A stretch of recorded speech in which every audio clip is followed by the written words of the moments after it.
1971 সালে আমাদের দেশ স্বাধীন হওয়ার পর থেকে আজ পর্যন্ত আমরা দুটো জিনিস জেনেছি।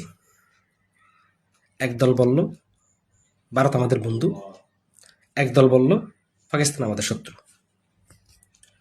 তাহলে এখানে আমাদের বন্ধুকে শত্রুকে, এই জিনিসটা একটা সময় কিন্তু মানুষ গুলিয়ে ফেলত। কারণ শিক্ষা, লেখাপড়া, দুনিয়া জানা, অতীত ভবিষ্যৎ বর্তমান ইতিহাস জানা মানুষের এটা খুবই দুষ্কর ছিল একটা সময়। তখন কিন্তু মানুষ এই জিনিসগুলো খুব একটা জানতে পারতো না, মানে একেবারে গোড়া থেকে জানা, যে জানার যে অভিজ্ঞতা সেটা আসতো না। তো যখনই মানুষ জানা শুরু করছে, ইতিহাস হাতের কাছে আসা শুরু করছে, তখন মানুষ বুঝতে শুরু করছে যে শত্রুকে বন্ধুকে। সেই সমস্ত বিষয়গুলোর ভিতরে দুই চারটা কথা ইতিহাস ঘেটে ঘুটে বের করলাম, যেটা আপনাদের সামনে এখন তুলে ধরব। স্বাধীনতার আগ পর্যন্ত, 1971 সালে স্বাধীনতার আগ পর্যন্ত আমরা পাকিস্তানের অংশ ছিলাম। এটা ছিল পূর্ব পাকিস্তান, ওটা ছিল পশ্চিম পাকিস্তান। তার আগে 1947 দেশ ভাগ হওয়ার আগে ভারত, পাকিস্তান, বাংলাদেশ এই সবগুলো মিলাই ছিল একটা অংশ, একটা ভারতবর্ষ। 1947 দেশ ভাগ হলো, ভারত পাকিস্তান ভাগ হলো। বাংলাদেশের যে অংশটা, আমরা তো পশ্চিম পাকিস্তানে পাকিস্তানের সাথে আমরা ছিলাম। এটা পূর্ব পাকিস্তান পরিচিত ছিল, ওটা পশ্চিম পাকিস্তান ছিল। পাকিস্তানের সাথে আমাদের সাথে কোনো সীমান্ত ছিল না, সীমানা ছিল না, কোনো সীমানা নাই। মাঝখানে সমুদ্র, তারপরে পাকিস্তান।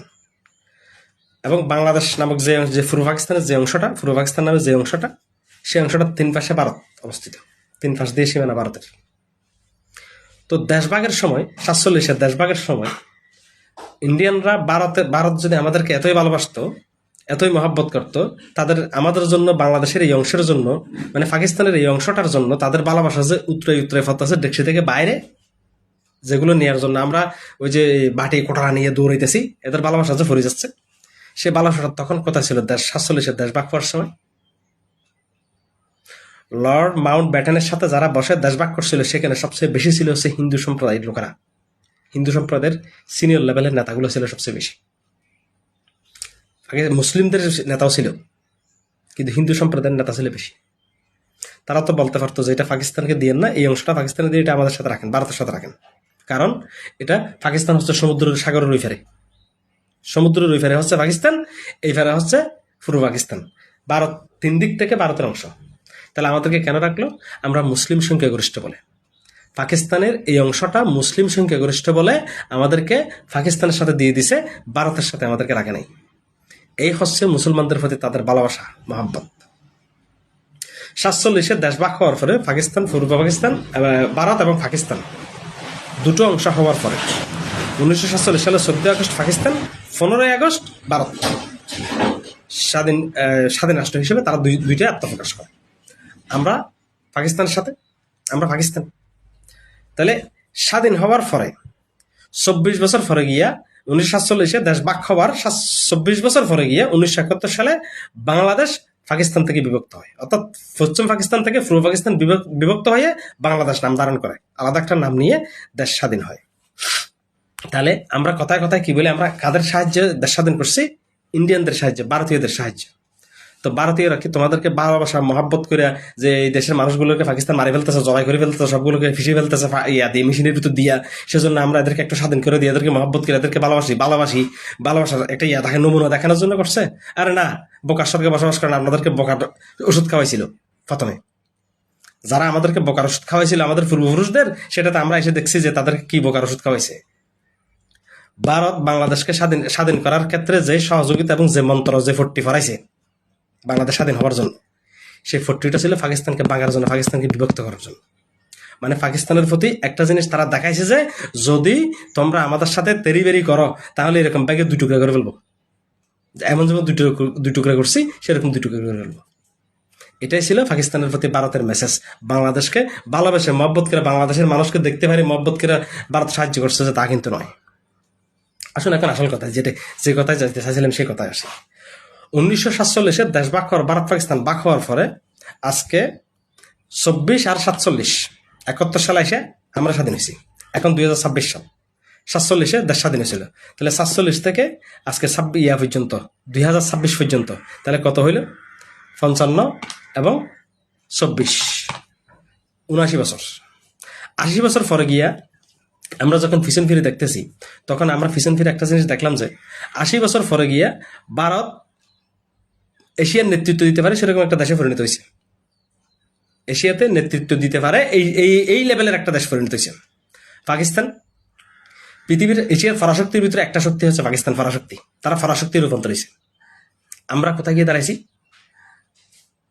আসল কথা হচ্ছে এটা বলার জন্য এত কাহিনীর কথাবার্তা বললাম। আমরা কোথায় গিয়ে দাঁড়াইছি? দুর্নীতি, বারবার দুর্নীতিতে চ্যাম্পিয়ন। পৃথিবীতে বাঙালি জাতি হিসেবে বাংলাদেশের জাতীয়বাদ নিয়ে যদি আমরা বাংলাদেশের জাতীয়বাদ নিয়ে মানুষের সামনে দাঁড়ানোর মতো কোনো মুখ, কোনো আমাদের কাছে আছে? কোনো সুযোগ আমাদের কাছে আছে? নাই। তৃতীয় না, চতুর্থ না, একেবারে লাস্ট পিরিয়ডের একটা দেশ হলাম আমরা পৃথিবীর মানচিত্রে। আমাদের অর্থনৈতিক অবস্থান, মানুষের অবস্থান, সার্বিক অবস্থান সবকিছু মিলাই আমরা কি একেবারে লাস্ট ক্যাটাগরিতে। তার কারণটা কি জানেন? আমাদের সাথে লাগা ছিল যেটা, সেটা এশিয়ার পরাশক্তি হয়ে দাঁড়াইছে। লাগা ছিল যেটা থেকে আমরা ভাঙছি।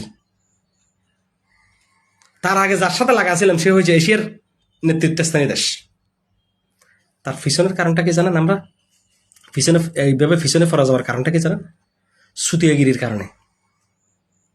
তখনও ছিলাম সুতিয়া, এখনো সুতিয়া, আজকেও সুতিয়া। এই সুতিয়াগিরির কারণে আমরা এখনো পিছনে ফরে আছি।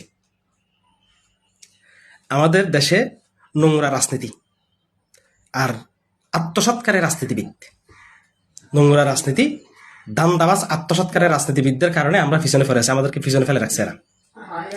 আজ পর্যন্ত পৃথিবীতে একটা জিনিস নজির আপনি খুঁজে পাবেন না, যেটা বাংলাদেশে আসলে খুঁজে পাবেন। 1971 সালের পর থেকে এই দেশ স্বাধীন হওয়ার পর, 71 সালে স্বাধীন হওয়ার পর থেকে আজ পর্যন্ত যতগুলো রাজনীতিবিদ ক্ষমতায় গেছে এবং ক্ষমতার আশেপাশে গেছে, যারাই নট অনলি রাজনীতিবিদ তো আছেই, যে মানুষ ক্ষমতার আশেপাশে যেতে পারছে এবং ক্ষমতায় যেতে পারছে, সেই দেশ থেকে হাজার হাজার কোটি টাকা আত্মসাৎ করছে। কোটি কোটি টাকা এই দেশ থেকে আত্মসাৎ করে নিয়ে গেছে। তাও দেশে রাখে নাই, দেশের বাইরে নিয়ে গেছে। তার দুটো উদাহরণ পৃথিবীতে চাক্ষুষ একেবারে জলে প্রমাণ আছে পৃথিবীতে দুইটা। এটা হচ্ছে ওমান, মিডল ইস্টের ভিতরে, আর এটা হচ্ছে ইয়েমেন। একজন দেশপ্রেমিক রাষ্ট্রনায়ক পড়ছিল ওমানে। সে ওমানকে পৃথিবীর এমন এক পর্যায়ে নিয়ে গেছে যে মানুষ ওমানে বেড়ানোর জন্য পৃথিবীর থেকে আসে, অবকাশ যাপনের জন্য আসে মানুষ ওমানে। এমন অবস্থায় নিয়ে গেছে ওমানের অবস্থান, অর্থনৈতিক অবস্থান, রাষ্ট্রের উন্নয়নের অবস্থান, রাষ্ট্রের এই আইন কানুন সবকিছু মিলাইয়া এমন একটা অবস্থানে নিয়ে গেছে যে মানুষ ওমানকে দেখার জন্য ওমানে আসে। আর ইয়েমেন একজন দুর্নীতি পরায়ণ, দেশ থেকে আত্মসাৎকারী একজন শাসক পড়ছিল স্বাধীনতার পরবর্তী সময়ে, ফার্স্ট টাইমে, একেবারে স্টার্টিং পয়েন্টে। সে এই ওমান এবং ইয়েমেন দুইটা পাশাপাশি রাষ্ট্র, দুইটার অবস্থানও একই, ম্যাপের মধ্যে অবস্থান প্রায় কাছাকাছি তাদের অবস্থান, সাইজের অবস্থান দুই দেশের। এবং দুই দেশের এই আপনার যে প্রাকৃতিক সম্পদ আছে, এদের তো তেল সম্পদই সবচেয়ে বড় সম্পদ, যে প্রাকৃতিক সম্পদ আছে প্রায় কাছাকাছি। জাতিসংঘের একটা রিপোর্ট বলতেছে প্রায় কাছাকাছি সম্পদ, প্রাকৃতিক সম্পদ। তাহলে ইয়েমেন এইভাবে তৃতীয় শ্রেণীর গরিব রাষ্ট্রে পরিণত হইল, আর ওমান উঠতে উঠতে পৃথিবীর ধনী রাষ্ট্রের ভিতরে একটা ত্রুটি গেছে, অথচ দুইটার ভিতরে সমান ছিল।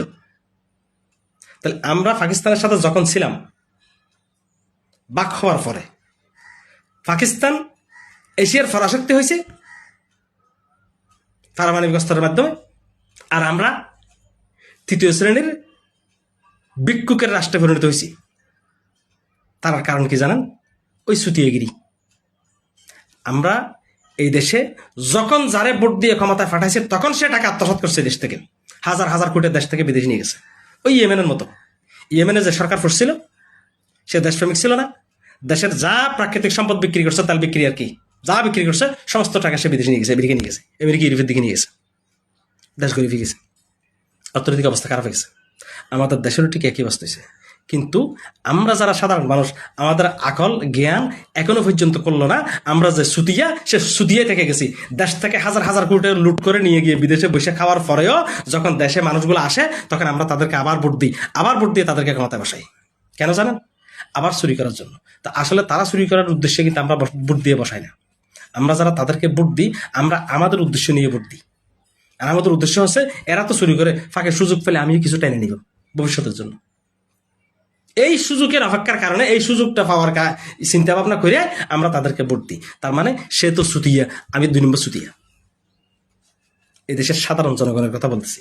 আর আমাদের দেশে যে সমস্ত মিডিয়া ব্যক্তিত্বরা আছে, এই সব তো বাটফারের জাত মিডিয়াগুলা। এরা এদেরকে সাপোর্ট করে, এরা দেখে এদের চোখের সামনে দিয়ে হচ্ছে। এরা সবচেয়ে বড় বাটফার হচ্ছে এগুলা। আর আমাদের দেশে যে প্রশাসন আছে, এ তো বাটফারি প্রশাসন। এগুলা সমস্ত বাটফারগুলোকে জায়গায় জায়গায় বাসাবে খুঁজে খুঁজে খুঁজে খুঁজে খুঁজে খুঁজে এরা ওখানে বসে সমস্ত বাটফারিগুলো করবে। এই সুযোগগুলো ওই রাজনৈতিক নেতাগুলোই নিবে। দেশ থেকে হাজার হাজার কোটি টাকা আবার আত্মসাৎ করবে, আবারও নিয়ে যাবে, আবারও দেশ পেছন দিকে যাবে।